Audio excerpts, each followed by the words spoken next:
Welcome back to Tongue of the Serpent. By now, the city has shown us many kinds of hauntings, relics that remember, thresholds that answer, voices that travel further than they should. Tonight's story turns towards something more intimate and, in some ways, more dangerous. The simple human wish to hear from the dead one last time and say the thing that should have been said sooner. Madame Claudette has spent 40 years speaking across the veil. She knows grief, she knows ritual, and she knows the difference between theater and truth. But on the night of her final séance, something answers that is neither ghost nor comfort. In New Orleans, even a farewell can become an invitation if the room is listening in the wrong way. This is the last séance of Madame Claudette. The air smelled of candle wax and secrets. That was not a poetic exaggeration. Candle wax has a real scent when it warms in the dark, and secrets have one too, though fewer people can identify it. They smell like old velvet and dry throats, like perfume applied in haste, like hands kept too carefully still. Madame Claudette's séance room carried both. It sat above a narrow shop in the French Quarter, tucked behind a staircase that creaked with the wary honesty of buildings that had heard too many confessions. Black velvet curtained the windows. A black velvet cloth covered the table because Madame Claudette believed in matching her metaphors to her decor. 12 candles stood in tall holders around the room, their flames already shivering, as if they suspected this evening would misbehave. 6 people sat around the table. 6, because 6 was a pleasingly mystical number. It suggested intention, rules, symmetry. It suggested that if something went wrong, it would at least do so with appropriate symbolism. Madame Claudette sat at the head of the table, with her hands resting lightly on the velvet. Fingers spread as though she could feel the pulse of the room through cloth. Her nails were painted a deep wine red. Her jewelry was minimal but deliberate. A thin gold ring, a pendant that looked harmless until the candlelight caught it and made it resemble a closed eye. She had been doing this work for 40 years. She had been slapped by an invisible hand once after calling a particular ghost overly dramatic. She had recited poetry dictated by spirits who could not let go of their own cleverness even after death. She had comforted widows, lovers, and men who wanted absolution without ever changing their behavior, which was the most popular kind of salvation in New Orleans. She had been good at her work. She was also tired.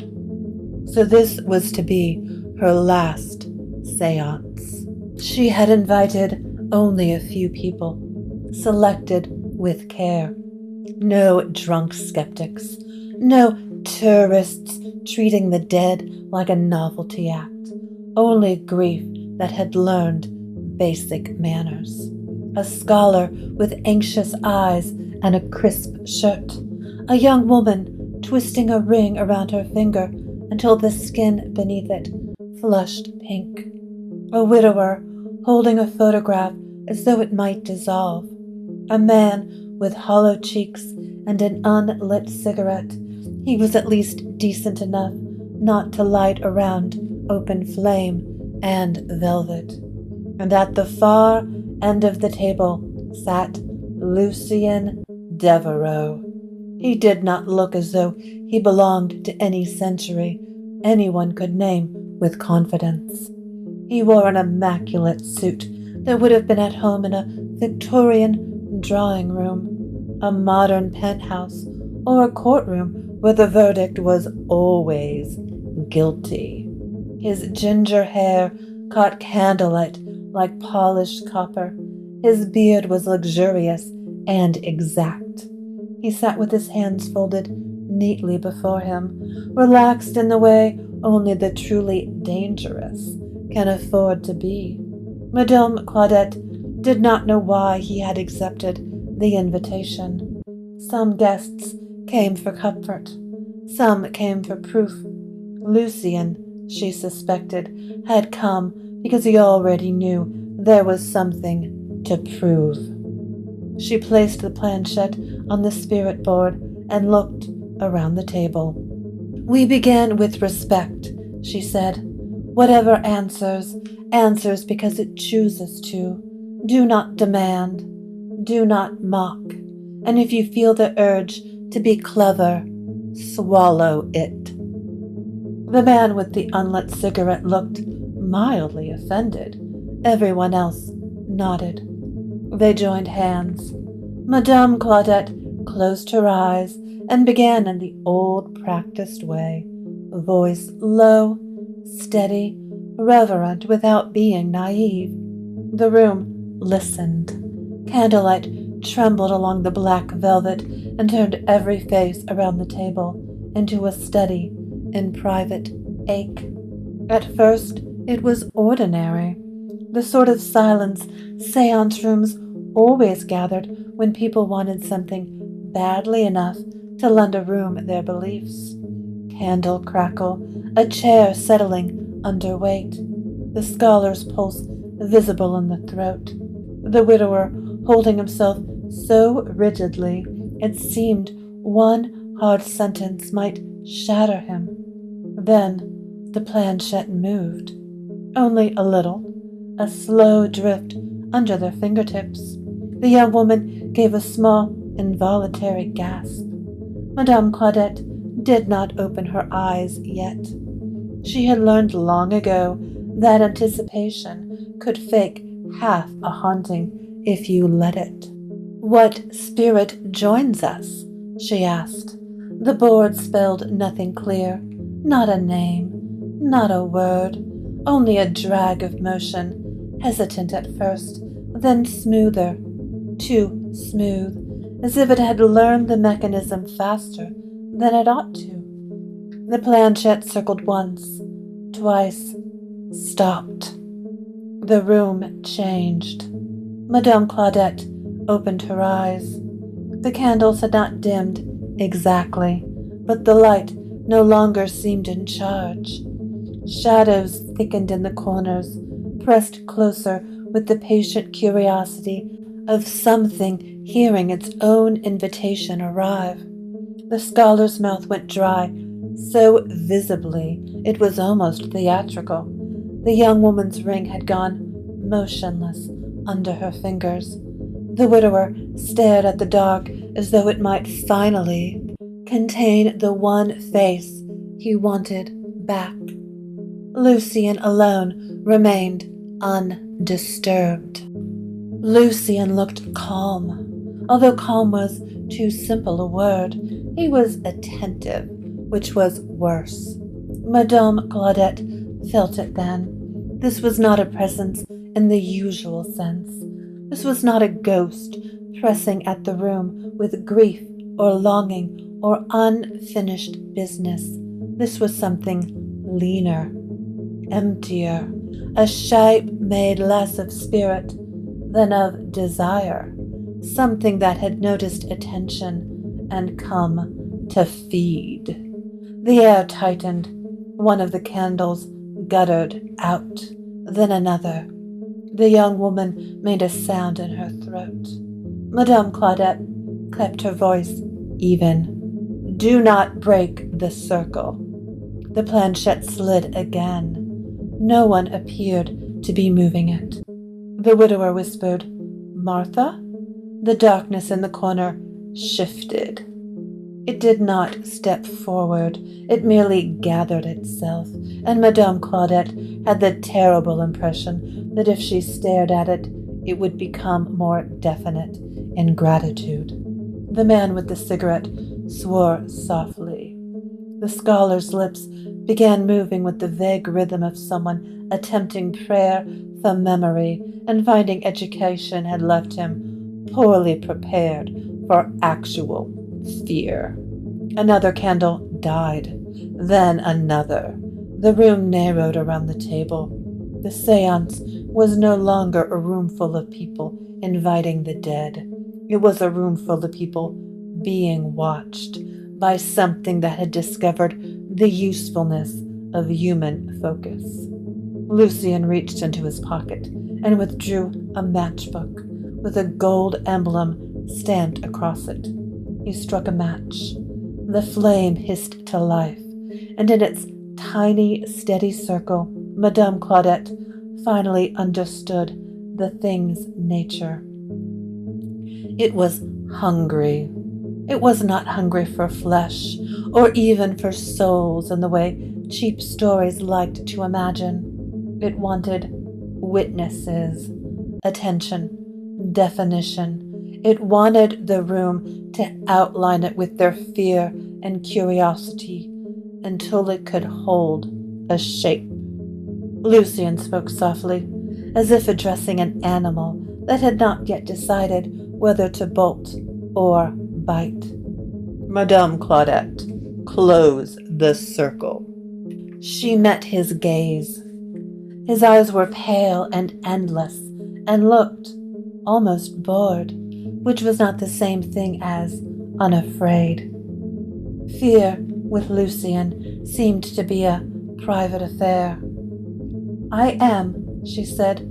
Not by staring at it, he replied. And there it was. The séance itself had fed the thing. 6 people sitting around a table, focusing on the same point in darkness, waiting for manifestation, offering exactly what it needed. A séance was a feast for it. Madame Claudette pressed her palms flat against the velvet.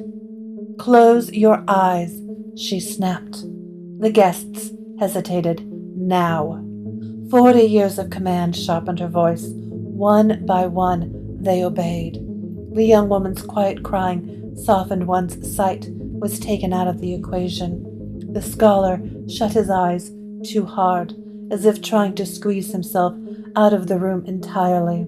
The widower's mouth kept moving around silent prayer.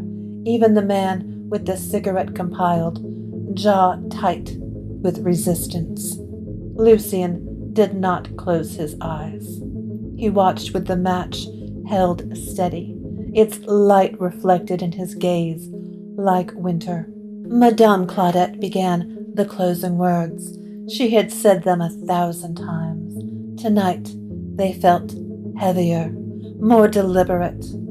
This was not polite ushering, but emergency architecture. Each word laid itself into the air like a brick being mortared into place. The darkness hissed. The sound was like fabric tearing, like a room full of people exhaling all at once.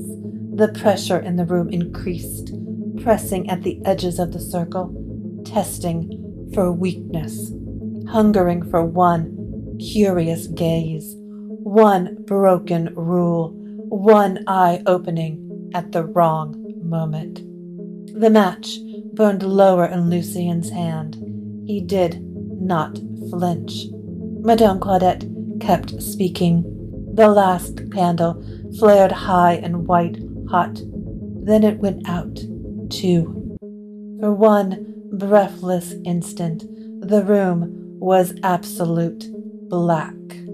In that blackness, the thing surged. Madame Claudette felt it leaning close, desperate to be recognized, to be named, to be held in the shape of fear. Then she spoke the last word of the closing.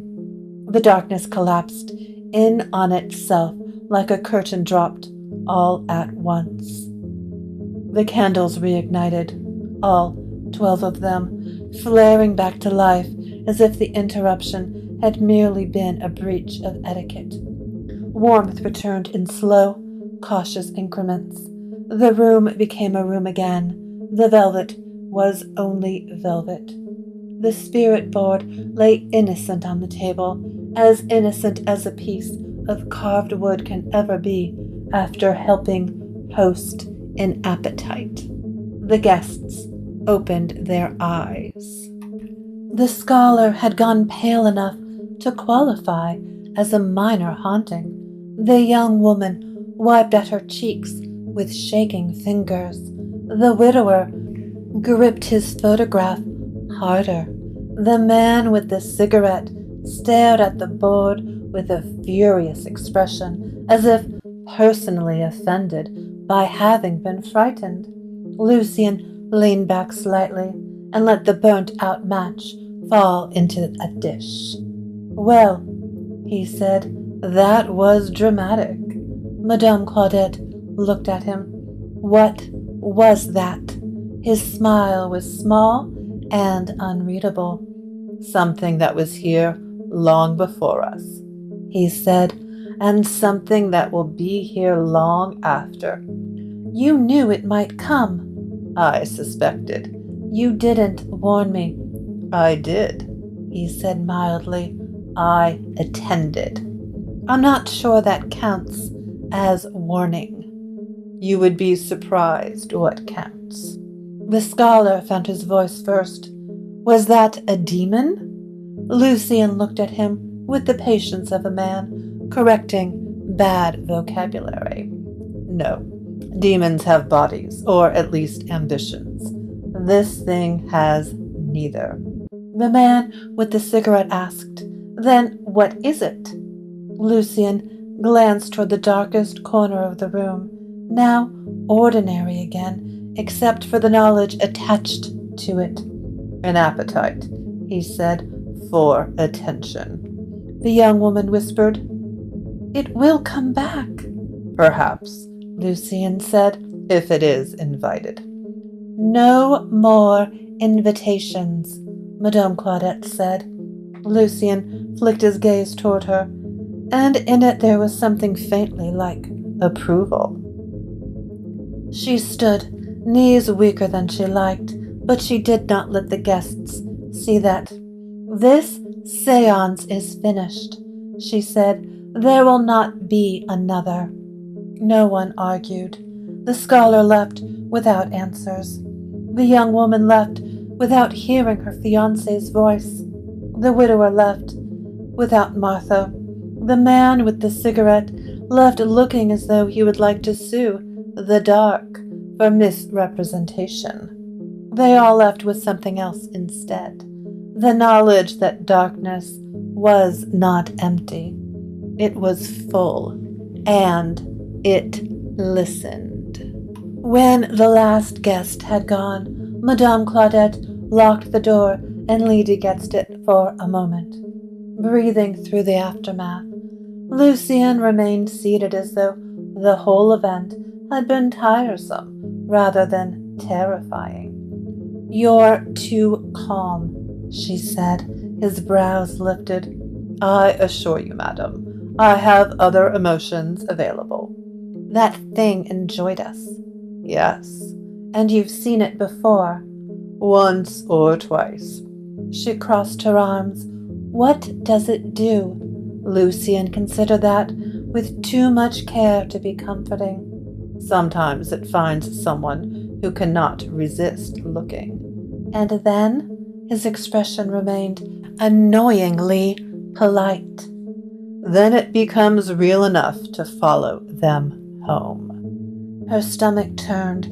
Lucien rose and smoothed his cuffs. "Your closing was excellent," he said. "Clever, making them shut their eyes. Most people panic and stare, which, of course, is exactly what it wants." She blinked at him. "Are you complimenting me?" "I'm acknowledging competence," he said. "It is a habit of mine." She disliked how relieved that made her feel. What happens now?" she asked. He picked up the planchette and turned it once in his fingers, judging its weight like evidence. "Now you stop holding seances. That was already my plan." "Good." He set the planchette back down and moved toward the door. "Monsieur Devereux." He paused with one hand on the knob. "Yes." "What is it called?" Lucien was silent for a moment. "Different people call it different things," he said. "I've heard it called the witness, and I've heard it called the looking glass hunger." Madame Claudette shivered. "That's awful." "Yes," he agreed. "It rather is." He opened the door. Then, almost as an afterthought, he added, "If you feel watched in the coming weeks, don't indulge it." "It saw me." "You saw it too," he said.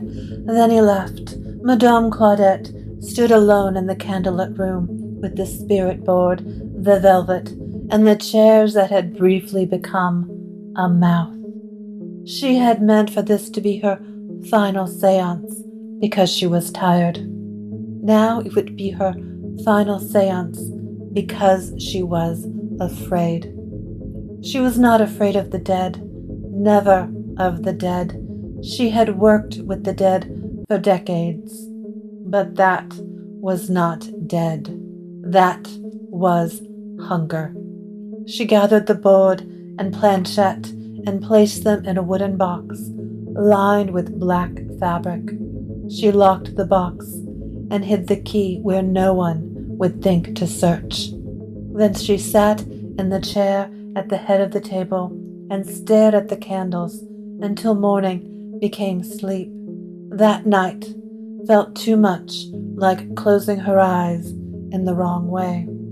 In the days that followed, she hung a sign in her shop window, "Closed indefinitely." People complained. They begged. They accused her of abandoning them. Madame Claudette did not care. Instead, she began learning other kinds of protection.